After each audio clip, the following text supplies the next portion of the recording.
Welcome to Discover Indie Film. I'm your host, Jeff Howard, and today I'm talking to filmmaker Otis Birdy. Hey, Otis. Hey. You are in Switzerland, correct? Exactly. Yeah, so I lead off with that so everyone knows we're chatting on Zoom. I couldn't talk Otis into flying to California, but we're on Zoom, so it's a Zoom recording, so I apologize that we don't sound like we're in the same room.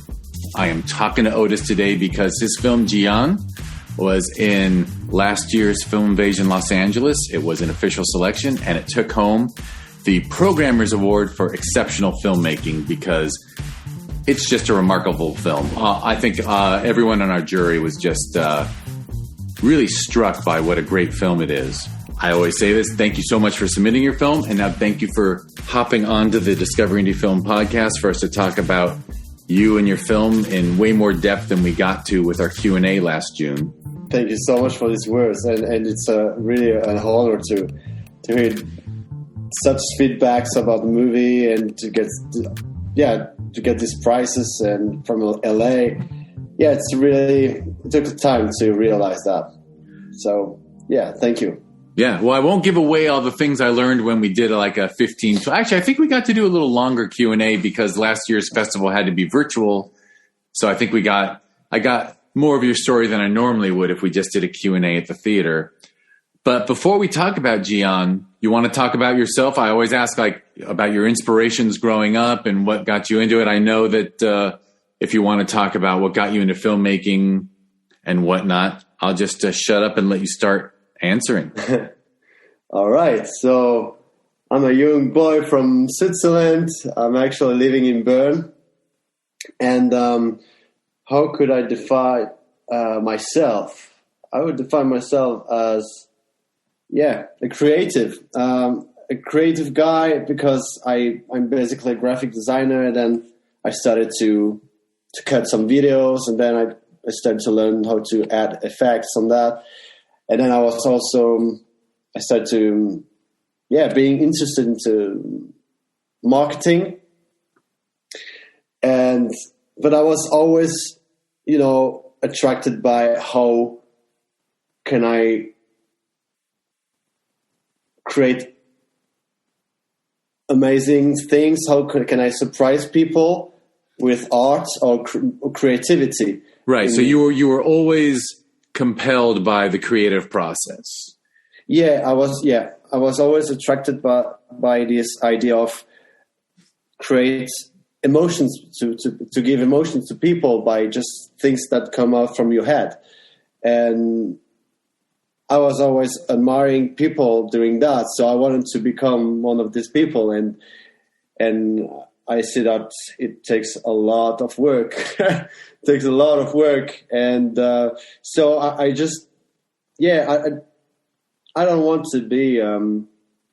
It's not planned to stay in one case.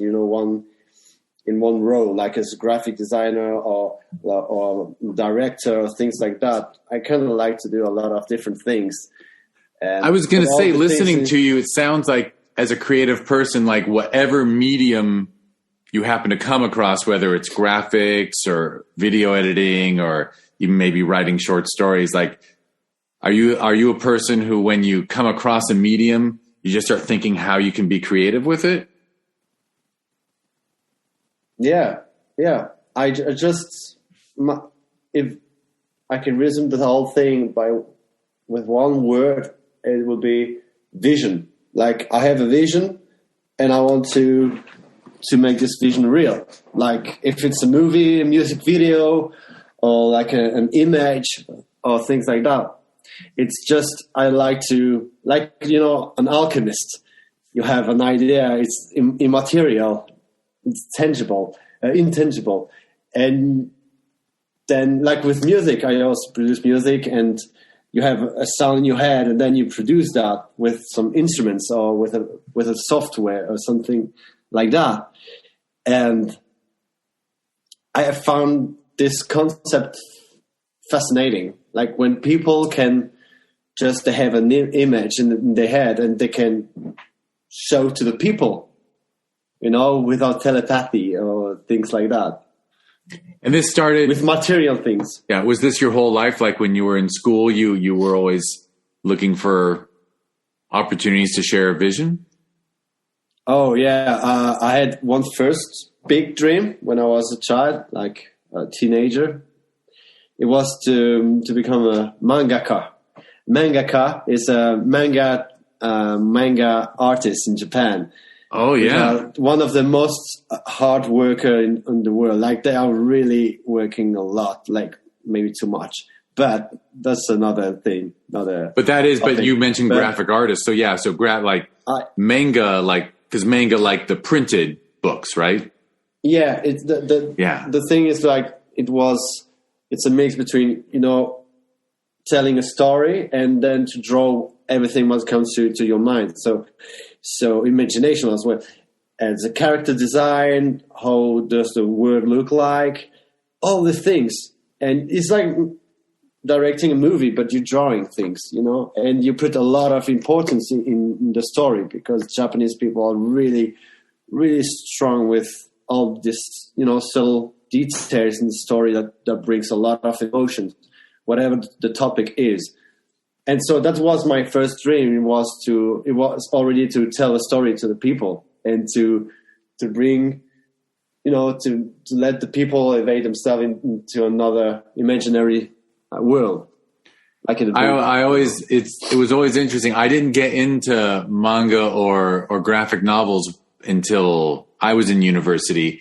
And then when I first saw them, I realized these are like there's no difference between a graphic novel and storyboarding a film.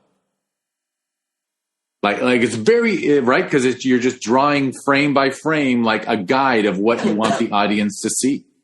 Yeah, kind of, yeah. And in the end, a movie is like like you see an anime, and the movie it's just the dimension is different, but you have a rhythm, you have chapters. You have some character scheme. You have a lot of common things in a certain way. Sound effects, magic, explosions, fights, emotions, all the things. It's really, just a different dimension. Yeah, very cool. All right, so you did that and you were interested in graphic design and graphic arts. And did you play with some cameras? Did you do some video type things? So when I was in my graphic design school, I was doing some YouTube videos with some friends. And I've got like a little camera I've bought, and we made some sketches, like comedy sketches, and I really love that.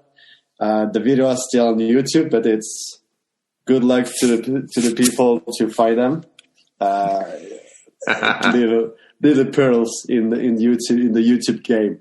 No, just kidding. It's I started to create videos on YouTube, but now I remember that when I was 7 years old, 7 or 8 years old, something like that, I was so fascinated by the first Harry Potter movie, and I was a big fan. And there was the carnival period, like it's soon carnival. That's funny.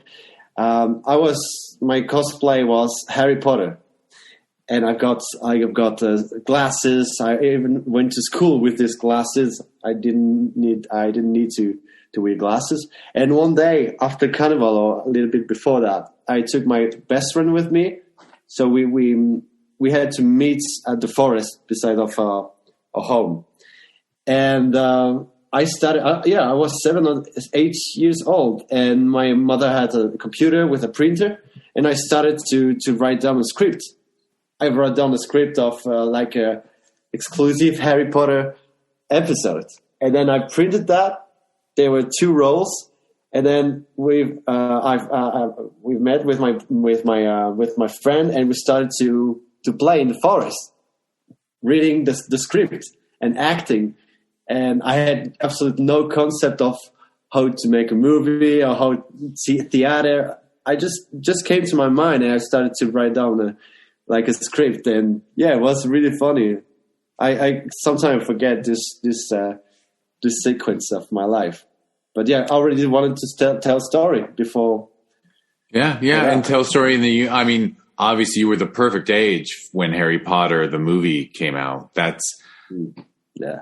I'm forgetting. I think maybe Harry might have been 10 in the first book, 9 or 10, just going off to school. But I mean, he was your age.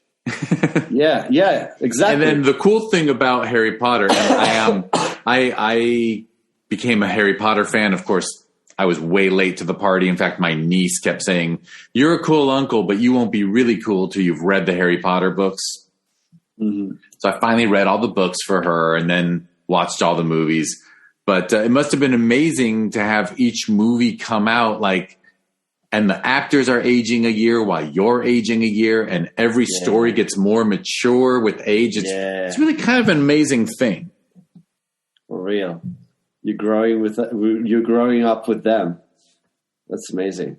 Yeah, I mean, I think a lot of people my age would be mad at me for saying it, but I think it's better than Star Wars in that way. I think, I was 9 when Star Wars came out, so it was pretty amazing, and my whole generation was swept up by it. But it wasn't like watching them grow with us, you know? Yeah. I get what you say. Yeah, I get it. Yeah. All right, so that was cool. You made some Harry Potter stories yourself when you were younger, exactly. and then as you got older, anything else, or should we get into the Jiyan period? Oh yeah, so to make it in a nutshell, so I was graphic design, then I was starting to cut some videos, and sorry to interrupt.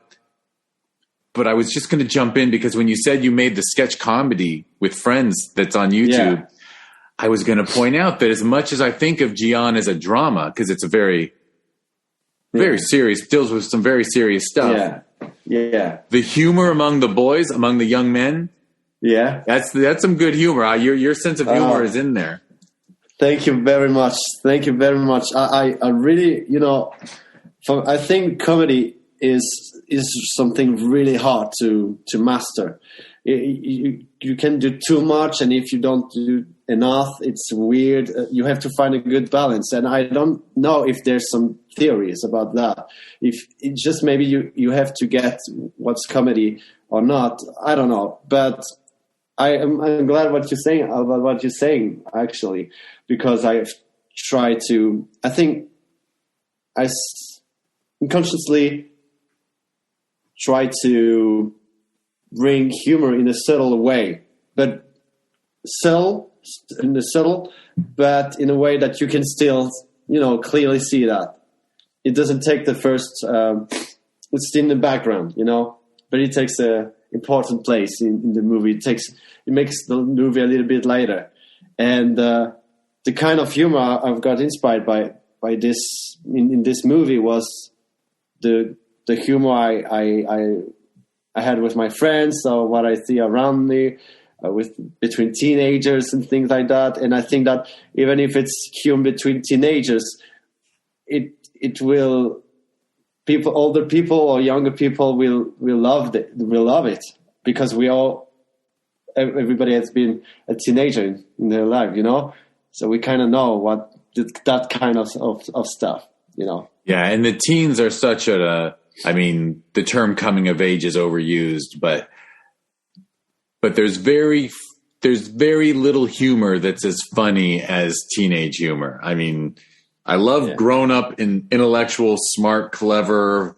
parody and farce, all kinds of things that, not to knock any older comedians, but I mean, I remember when I was in school, for us around grade 8, I think I laughed the most.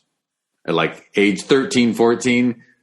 Uh-huh. Oh my God, my friends, there's still people that my friends and I talk about. Remember when Brett did that? It was the funniest thing I ever saw. Oh yeah. I had also some souvenirs like that in the 13, 14 years old. Oh yeah. Golden memories. Yeah, you are so funny at 14. You have no idea that you'll actually never be quite as free, right? Because you're not quite an adult, so you're free. you're discovering the world. You're discovering your limits in a bad and in a good way. So that's a good way as well. Yeah, absolutely. All right. So as a creative person, you were creative so you actually went to university for graphic design, or? Just a school. I don't know how to compare that in an American system, but it's a school where you can do a apprenticeship, internship. No, not an internship, apprenticeship. Oh, yeah, apprenticeship. Sure, that's where you go to in a company and professionals sort of take you under them and show you how it's truly done. Yeah, and I kind of did that, but I was in a school, so in the end you have the same grades, and then so directly after finishing the school, I wanted to work directly with real clients. I wanted to be challenged. I wanted to meet. I wanted to make some meetings to sell ideas and things like that. So I did that for a little moment, and then I started my civilist service. So in Switzerland, you have to do the military service for 13 months, and but today you can choose not doing this by taking the civilian service. I don't know how to say that in English, but it's like you're serving your country in another way. It's more focused on the social structures in the country, so you can work with elder people, or you can also be gardener. A lot of different things, and I was like, okay, I want to help my country in other way. I'm not into military stuff and things like that. So I will work in the immigration with the immigration services. Like the asile. Yeah. So I started to teach French for 6 months to 55 people, teenagers, adults, like for different countries, different cultures, different languages. It was really interesting because I had to find an efficient way to teach them French. And in order that the goal was to be efficient for everybody, maybe one culture has more facility, has more, are more efficient in that way. The other are more efficient in the other way. So I have to find a good balance. And I was pretty happy with the results. And then I was an educator for 7 months. So that's where I've met. So I was in the foster of minors who arrived in Switzerland without their parents, from Syria, Afghanistan, Somalia, Eritrea, etc., etc. And this is when I started this new adventure, and where I met Nerol, the main role of my movie, and all the others who appear in the movie. Yeah, and how soon? By the way, I mean, obviously, I think everyone in the USA who would hear your story would, it's obviously a pretty amazing thing to do that kind of service, and obviously, there's been a lot of immigration from the Middle East and from Africa into Europe.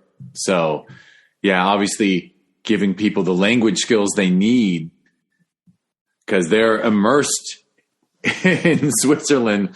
So the sooner they have functional French, the sooner they can feel like a part of it. Right. So it must have felt really rewarding. Yeah, it's the best gift is when after 6 months they start to make sentences, they can present themselves. Every 31st minutes of a day, on Monday we start with what did you do during the weekend, and then they start to tell about the weekend. Yeah, I've met some friends. I went to the cinema. Blah blah blah.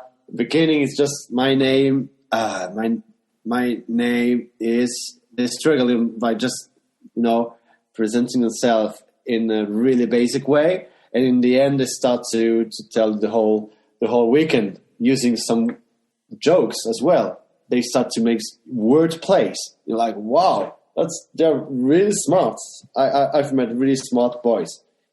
So yeah, that's the biggest reward for me. Is to see that okay, now they have some basics and they can continue to grow up. But unfortunately, it's not. Sometimes they need more than that, like luck or things like that, because you can be a really polite boy, really well-educated boy, or woman, person who can master the French, and the government just tell you, no, we don't give you the paper. You won't get the pass. You won't. You have to go back to the country, and that's something really, really sad to see, because I saw some young people, really good and really smart and really polite, golden people with a golden heart, and they have to go back to the country just because the country decided that their country is not too dangerous and they can go back there and live there, which is sometimes sounds really crazy. And so yeah, that's the reality of a world, and you can do whatever you want. You can do the best as you can, but sometimes something else is stronger than you, and you can't always decide of your fate, I guess. For sure. Yeah. So how soon into your experience teaching, you happen to be, it's okay to use the term boy because I know you were assigned an all-male classroom. So you were working with all males. How soon into the process of teaching new teenage immigrants language skills, French language skills, did you start to think about making a film about it?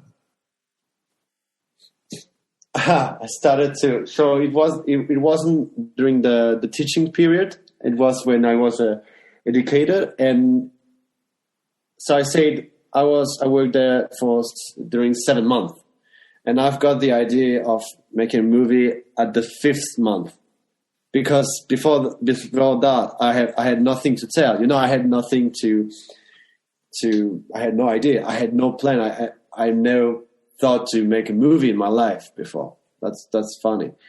And during 5 months, I exchanged a lot with the boys, and a lot of intimate moments where they shared their stories. They asked me questions. It was a really beautiful relationships, and I had more with Nerol, and in the end, I'm like, hey, that's a good story. Like I started to know, like in a deeper way, this boy, and I would love to people to discover that, to have the same chance, the same opportunity as me, and all the scenes you see in the movie when he's with Renaud, the educator, it was actually me, but I just changed the character, the name, because I found it interesting to be outside of that and being also a spectator, so it came really last minute. It was the last minute, and the moment I decided to make a movie, I went to my boss and I took the only week of holidays. To 1 week of holidays, and I went to the library, and for one week I wrote like for 3-4 days the whole script without any corrections, And then the 2 other days I had to organize the whole production weeks. And I was really naive and with absolute no experience, because I basically thought that I could make this movie in 2 weeks only. And it took almost 4 years. But yeah, that's another story. Yeah. Well, that's a good story for this podcast because, obviously it's about filmmaking. But I understand the 2 weeks thing because, if you're we're just thinking about really capturing them on video and following the script you wrote, like the YouTube stuff, like you could have done, it just wouldn't have come out as good as what you got. Like you got a film, and a film you can't make in 2 weeks. You could have done, something else. But so what was the prize? So after that week of preparation, did you start shooting? Yes. Like the week after I wrote the script, we started to take the first scenes, like the first sequences, like when all the boys are together on the stairs. That was the first scene, the first time we started to film. Wow, because that's, by my memory, there's probably 10, 12 young men sitting on those steps, hanging out. Ah, yeah, that was a big challenge. And nothing is harder than shooting that many people at once to get the audio and to, it's every person you put on camera, it gets exponentially more difficult, right? If you record one person walking down the street, it's easy. For real. 2 people having a conversation, it's a little harder, but it's easy. But you had to direct a conversation between a group of teenage boys. Plus, basically they don't speak French.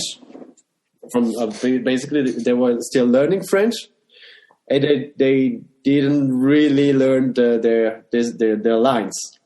So, but it was good. So I mean, they learned their lines.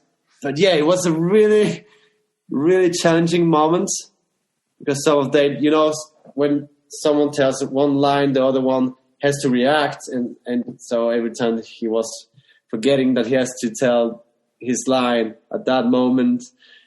But they made a great job. I'm really proud of them. And but yeah, we started with the hardest part. That was really hard. Yeah, for real. And then you wanted to go over what the 4-year process was. I know you actually had to take whole parts of the year off, right? Because in order to make it in winter, because it takes place during winter, you had to wait for snow to come back and things like that. Yeah, because it's actually made in valleys, so it's a south, not the south of Switzerland, but it's a south part of Switzerland, and the whole city is between 2 big mountains, like a whole valley. That's why the name is Valley. It's referred to that. And so in the camera, you always see mountains. So if it's in summer, you will clearly see that the landscape is not filmed during winter. So the thing was, the first time we had to take some carnival shots. It was when Nerol was discovering carnival. So it's not in the movie because actually we filmed the whole thing, and in the end, I don't know what happened, but I lost all the takes, all the rush, the whole rush of the day. So we had to wait the next winter, and so I had to tell also to the actress, hey, we're going to make that once again. Are you still okay? And for some personal reasons, she didn't want to appear in the movie anymore. I have some theories about that, but it is what it is. And so we had to find another actress. And this actress was acting really, she's talented. She was talented, and we started to make all the scenes of with Claire, the girlfriend of Nerol in the movie.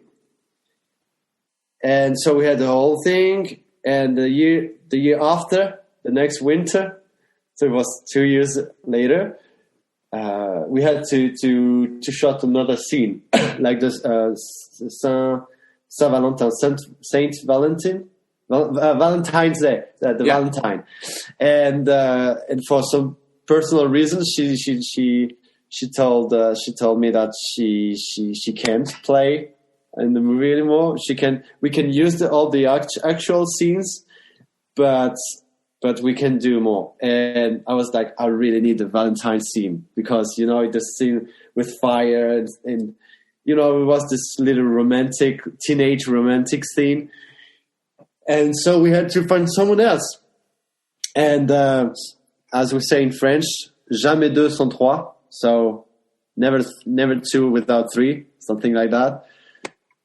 We find the best actress. She was made for this role. And so that was during the third year. And during the fourth year, we had we have to finish the movie, production, mixing, everything. And then we started to send the movie to the festivals. And by the way, my basic plan was to send the movie to a few festivals. And I was like, okay, if we got selected in 2 or 3 festivals, I'm really happy with that, because for me it was already huge. And so then there was this next part. But yeah. Well, let me ask, after you all the boys were there for all 4 years, like you didn't have to worry about boys coming and going or leaving Switzerland? Sorry, could you repeat, please? Oh, sorry. So it's like after you shot for a year, I know you had trouble recasting the actress role, the girlfriend role, but like all the boys were still available. Like none of them, thankfully, no one got sent home or no one moved to another part of Switzerland. And then the other question, maybe more important one, is like, did you take what you shot that first year and edit it and then look and see what more you wanted to get the following winter, or did you actually just do all your editing and post-production once you got all your photography done? Oh, yeah. Okay.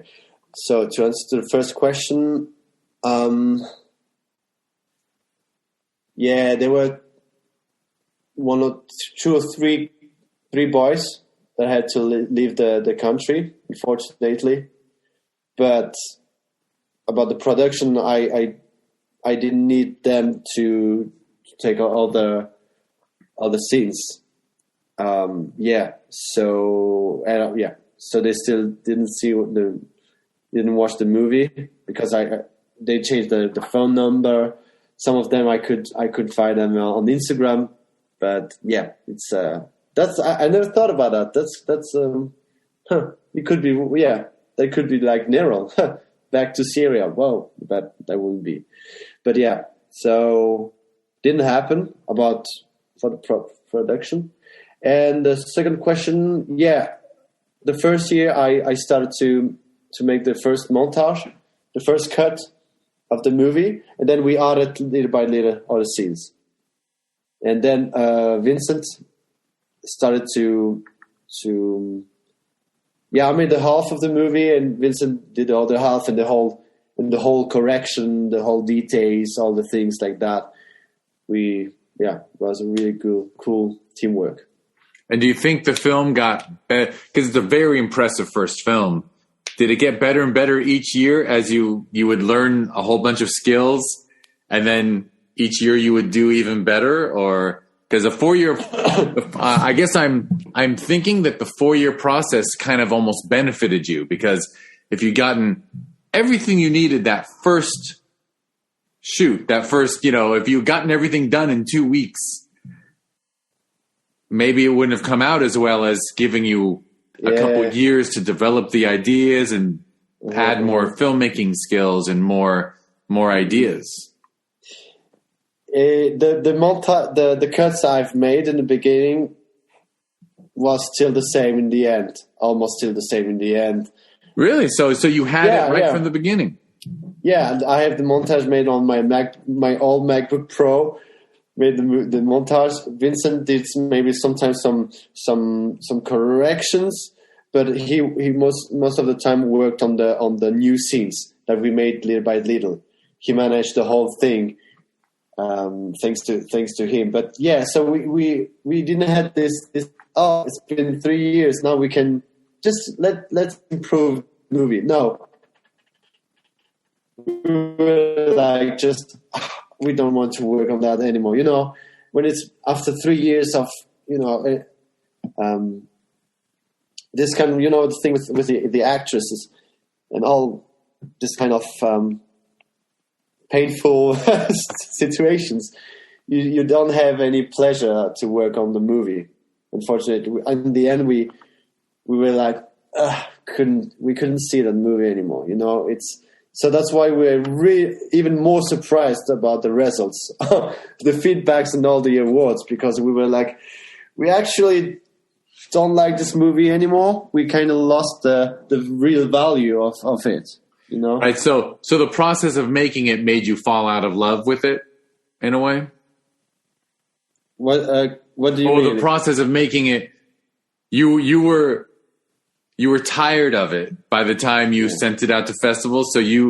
So when people like the Film Invasion Los Angeles selection jury loved it, you were like you were surprised.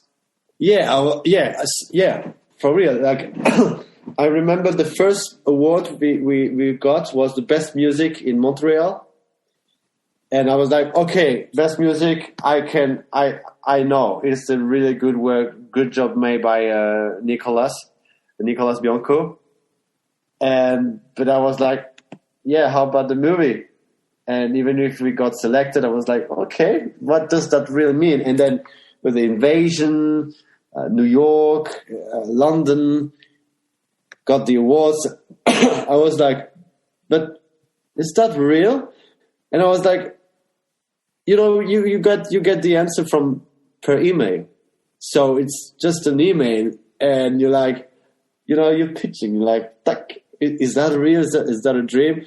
And if it's reality, what does that really mean? I have for the whole year of 2021 the imposter syndrome. I felt like, basically I've never made a movie. It was zero budget, like literally zero budget. We got some money in the end just for the mix, but the rest was just, we have to be clever by producing this movie. Sorry. And I was like, is that real? Who are the jury? Do they really love the movie, And one award, second award, blah, etc., 17, 18, and we reached the 20 awards, and I was still like, I don't know, that's crazy. I was like, I don't know. My friend told me, bro, that's crazy. You made an amazing movie, and I showed the movie to the whole neighborhood. We made like a private cinema party. And in the end, the people came to me and say, wow, it was really touchy. It was really authentic. And then I started to think, okay, maybe because I was in front of the people, I could feel their reaction. And I was like, okay, maybe I did something good. Maybe all this is real. And when I was... I lost my this imposter syndrome when I made a premiere in my hometown, in the biggest cinema of the town where I grew up, and when I watched so many movies when I was a teenager, and I was like, wow, my movie is actually in that cinema. Wow. And I was in front of the people, I was talking with them, the whole cinema was full. And I just explained. I told them the story of how I made the movie, why I made the movie, what were the goals behind that, and I went on. I was on my seat, and the first seconds, not the first minutes or the first 10, 20 minutes of the movie were terrible. I was like this on my seat, and I'm like, there's gonna be that moment. I don't know. It's gonna be awkward, right? I don't know. And in the end of the movie, I had to stand up and go on stage, and there was a standing ovation. And people were crying, like people had wet eyes. And I was like, wow, people cried. And people came to me as well, tell me, wow, this is really touchy, amazing, blah, blah, blah. And I was like, okay, now I got it. It's a success. I've made it. I made a great movie, and I should be proud of it. And yeah, at that moment I realized that what I did, an expected success. For sure. And I couldn't help but realize how important an in-person screening is and to experience your film with an audience. Because, of course, it took you 4 years to make the film. And when you finished it, I mean, it was COVID. Yeah. Right. So most festivals were virtual at that point. It was hard to, you probably got deprived of more in-person screenings, I imagine. Mm-hmm. Yeah. So yeah, for real. But I think even without COVID, I couldn't go to the festival because I had no money to go, to travel. I had to stay at home because I had no money to go to LA or even to other countries in Europe. No, right. budget. You couldn't just hop. Right. It would, even hopping on a train or whatever, it's still expensive. You have to stay somewhere. Yeah. No, but it wasn't a possibility, unfortunately. I mean, yeah, not this time, I guess. Well, you know what? As a fan of the movie, as someone who loves the movie, I'm very happy that you came around and learned to appreciate the film. I totally understand a lot of people. So many filmmakers look at their work and all they see is the things they want to have be different or better, like closer to their vision. So I understand how it took a while, but I'm very glad to hear that you got to watch it with that audience and see how they reacted and see how well the film works and see how the fact that you made a film about a genuine human thing, this what Nerol, your lead character, is going through, and really what every character in that film is going through, including the teacher who's standing in for you and the administrator who we absolutely understand his point of view, like, because it's so genuine, because you based it on something very real, and you treated it with such respect that it came across very real. Because the same story could have been done in a not genuine way. So I'm really glad that you came around to appreciating it. Thank you very much. Yeah, it's about what you say, about some directors that in the end the final results are not really what they imagined and things like that. For me, with Jiyan, in the end I exactly produced what I've imagined, even better, because I work with talented people like Vincent and Ben and the boys, and I was really happy with the results. But the movie itself, after years, you're like, okay, I've watched so many hours in the movie by cutting the things, checking the details with Vincent, and it was, as I say, first time movie making, and zero budget. So I was like, okay, I'm really happy with the results, but I had enough of that. Just send it to festival. But now it's the proportion of the success of the movie and what I've expected and what I was aiming that created this imposter syndrome. I was like, I can't, it was too big. It was too big, and it was surrealistic. As I said, notification sent per email. I was just behind my computer. I started to get really touched when I've received some of the trophies, which I had to buy. Like, I was surprised that when you win a movie, you have to pay like between $200 and $300. But I really wanted to buy them, so there was no budget for that. But I decided to buy it, and when I got the thing in my hands, I was like, wow, okay, wow. And I got really emotional in that moment. So I could imagine when you're in the room and someone tells your name, the winner is you, and you have to stand there to go in front of the people. And I think that the experience should be totally different. And in that moment, you kind of realize what's happening, or maybe not. But it's I was behind my screen in my living room or my sofa during COVID time. So yeah. That's it. You know, it's funny that you mention all this.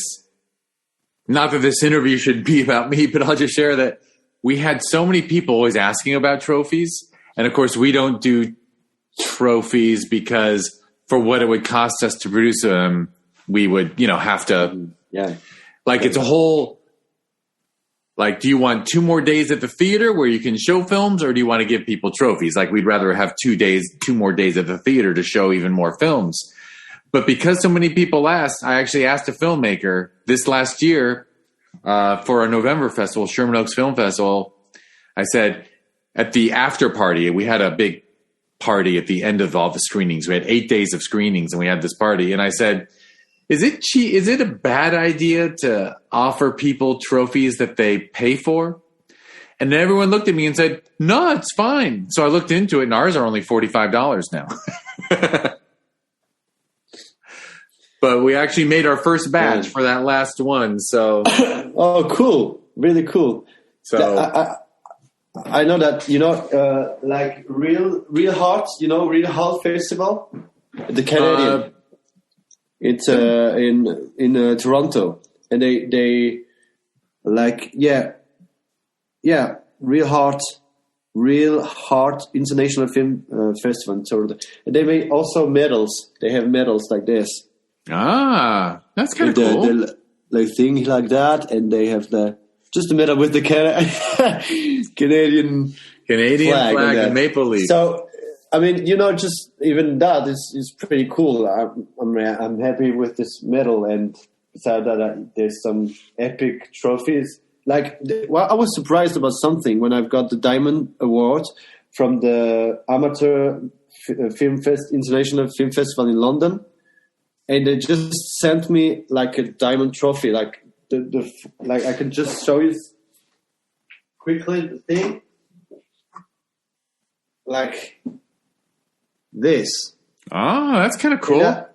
And that's the only one I didn't have to pay. So I was like, wow, it's the most amazing trophy I've got, and that one is free, and it's from a amateur film festival. So I was like, all right, maybe I don't know what. I know that the production of all the trophies has a cost, but yeah. It's a funny side note, but I'm glad you said this, because now, after our June, in 4 months, I can't believe there's a festival in 4 months. Wow! But in 4 months, when there's the next Film Invasion, I will when we're doing the Film Invasion 2022, and we're saying to people, for $45, if you want, you can have a trophy. Cool. Well, I'll go back a couple of years and ask everyone, hey, do you want one for your year too? Because, it brings the price down the more you make it once. So, yeah. So you might just, you're right. You might just get an email from Film Invasion saying, hey, as a 2021 winner, do you want a trophy? I think I would take it. I would take it because, I will get the email and we'll see. All right. Well, it's funny. Very funny that we're talking about trophies during your podcast. It's just supposed to be about you and your filmmaking. Yeah, right. So now with the experience with Jiyan, have you going to make another? Good question. And I think when last we spoke, you were thinking about ways to get Jiyan out there. I mean, I don't know if it was television or a streaming service or I maybe have the opportunity to present a script to people like Netflix or other big streaming platforms. But it's not just an idea. I have the whole series in my head. It would be a one-shot series of I don't know how many episodes, 12 episodes, something like that. And I think it could be a really amazing one with the concept and things like that. But I have no idea, it will reach a really professional level, big budget, things like that. So I don't know if I'm ready for that, but I have to try. And otherwise, I've started to think about a medium, not a short film, but a medium feature. I think something really minimalistic, experimental, things like that. I don't know, but I think I would like to produce something new in the same way as with Jiyan. So with no budget, in a way where I really independent. I don't need too many people. I can just do whatever how can I say? Yeah. Just something simple, not too complicated, to find the biggest impact with the greatest simplicity. That's what was my goal with Jiyan. I just wanted to make the easiest movie in a technical way, to keep the most authentic part and to keep the biggest impact in the simplicity, Yeah. And I guess you learned so much from it that the idea of making another film, you want to do that even to a better degree, like even more impact. And so I have actually 3 ideas. I have this series, which is a high level stuff. The other one is the medium feature, and the third one would be comedy with teenagers. That's why it's funny. We talked about that, and something with comedy, hip hop culture, like in the hood, things like that, but nothing cliche. Just the same direction as for Jiyan. But no drama, just comedy. I want to take this challenge. I want to start with this challenge. But actually, I have a communication agency. So we started since it's been 1 year now. So a lot of things to manage, to strategies, all that stuff. So it takes a lot of time. It's kind of my priority. So filmmaking is not my priority, actually. But if someone comes to me and tells me, hey, I watched your movie, I'd like you to direct another movie. I have this budget for you. Is that okay? If I can live with that budget, I will take it in a certain way, because I know that I can do that. But I don't know how that can happen. And I will be really motivated to make another movie. For sure.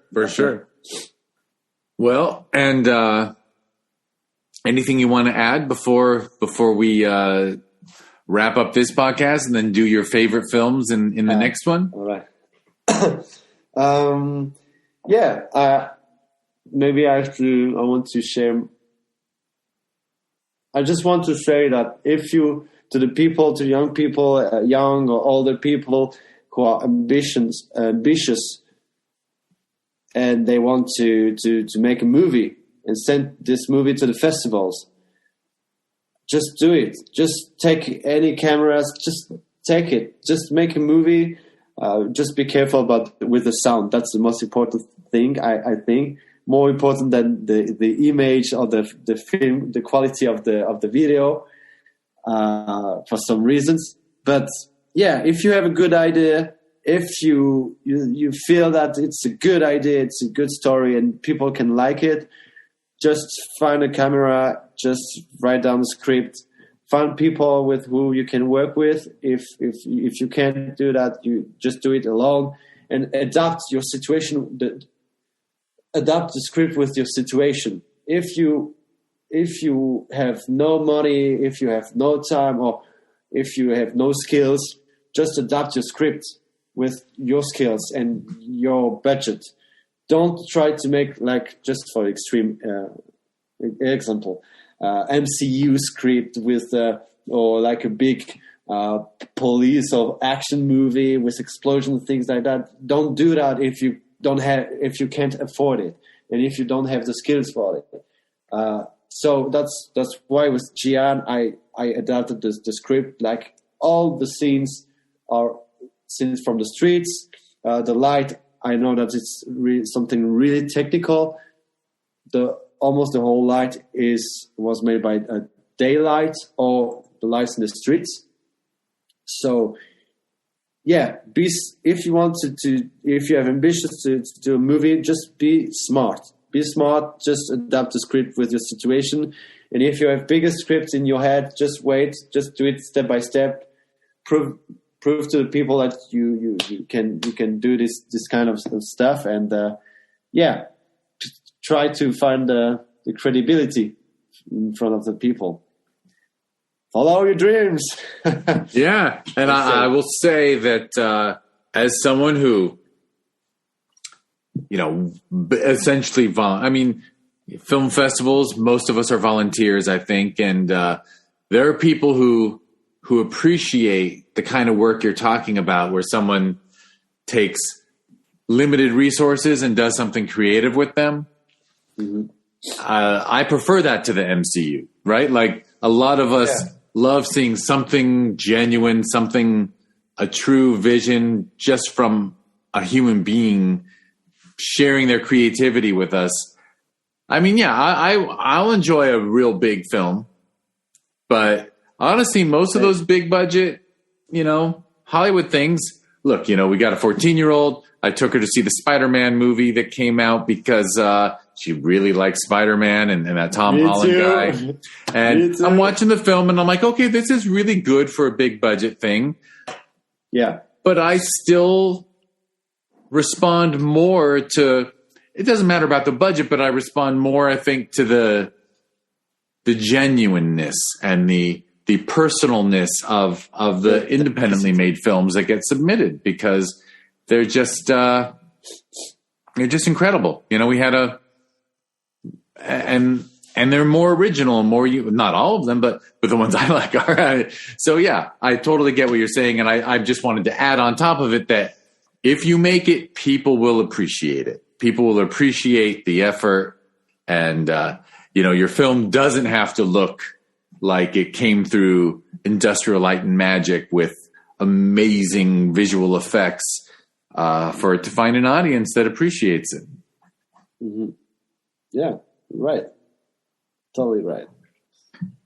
I agree. Well, is there a website or social media people should follow if they want to check, besides just hunting down, typing in your name and trying to find your YouTube comedies? There's no name of, I didn't put my name in this YouTube Very smart video. That's why. Yeah, really smart, right? So about Jiyan, people can go on Instagram, like at Jiyan_movie, and that's where we put all the news about the movie. Not much happened this last month, but we hope we can find a distributor or put the movie on the streaming platforms. But that's the best the best place to be if you want to get news, have some news from the movie to get updated. Yeah, and I actually updating my personal website, otisbirdy.com. So where I present all the whole visual stuff I've created. So from graphic design to videos, and that's the thing about my creative stuff. Things. Do I have something else to add? Yeah, I have other stuff like music, other stuff, but it's nothing about filmmaking. But yeah. No, cool. Music too. Otisbirdy.com. Yeah. I think the term that people like to throw around is a Renaissance person. Someone who wants to do a little of everything. Yeah. Just to finish on that, my favorite metaphor is the maestro. Because the maestro is run by a lot of more talented people more specialized people than himself. Expert violin expert, guitar expert, trumpet expert, and he's surrounded by all these people, and he respects all these people who can play better than him their instrument. But the orchestra without the maestro, they can't play together. It will be really a disorder. So they need the maestro to create the whole thing, to bring the whole thing. And I see myself as a maestro, and all the project I want to reach in the future is like as a maestro. So that means I want to be run by talented people that I respect and that I want to work with, and people that can bring my ideas even further than I could imagine, So yeah, Renaissance, maestro, whatever. It's I like maestro. I like the conductor image. That's a very accurate. That the conductor can't play. Everyone is better at each individual instrument, but if you don't have someone bringing the vision of everyone together, you get something horrible. Yeah. All right. Well, and I think yeah. And actually, I forgot to ask. Jiyan, is that it means life in which language? Is that Kurdish or Kurdish? Exactly, Kurdish. Basically, I know we actually managed to do no spoilers, but we know that your film is about immigrants, including Kurdish immigrants. But very, as you know from the Q&A we did last year, I loved how you even addressed how Kurdish people from different countries even have different ways of speaking Kurdish. So yeah, but so Jiyan is life in Kurdish. People should look for it at Jiyan_movie. And I'm jealous of you. You have otisbirdy.com. It's great to have a name where you can get the .com. Yeah. But sometimes you can make some tricks, You can make it's Jeff and .com, Some tricks, I had to get jeffhoward.me. But I got it. If you type it's jeffhoward.com, it's just add the it's. Oh, well, I could try. Maybe. I have a very common name, sadly. Oh, yeah? So I will do my best job to wrap up the podcast as fast as I can by mentioning all the things I'm supposed to mention. First of all, if you're listening to this podcast, thank you so much. You can like and subscribe. It's always nice to give good reviews and subscribe and spread the word. Discover Indie Film, this podcast actually spawned a TV series that Jiyan's not a part of. Although I would, if you ever think about it, if you ever want to be a part of the Discover Indie Film TV series, we should talk about it, because I know it's essentially a feature, but it's almost a featurette. But anyway, if people want to learn about the TV series, that's on Amazon Prime Video. So you just go to Prime Video and you search for Discover Indie Film. And right now there's 4 seasons of the TV series. It's an anthology of the best short films that have been at the film festivals that I program. Because I learned doing this podcast that all the features tended to end up on streaming platforms and the shorts didn't. So we put all the shorts together into a TV series. And I'm proud of it. Actually, season 5 is coming out next month, I think in March 2022. And that's discoverindiefilm.com, has all the info. And on social media, it's at DIFWins. We talked that Otis's film, Jiyan, won an award at Film Invasion Los Angeles that year. If you want to learn about that festival that we hold every June, just go to filminvasionla.com, and it's at Film Invasion LA on social media. And the sister festival of Film Invasion LA, Sherman Oaks Film Festival, that had trophies for the first time last year. You can learn about it at ShermanOaksFF.com, and it's at ShermanOaksFF on social media. And I think I just said everything I'm supposed to. Otis Birdy, thank you again. Thank you so much for inviting me to your podcast, Jeff. Yeah, thank you for doing it, and I'll thank everyone again for listening.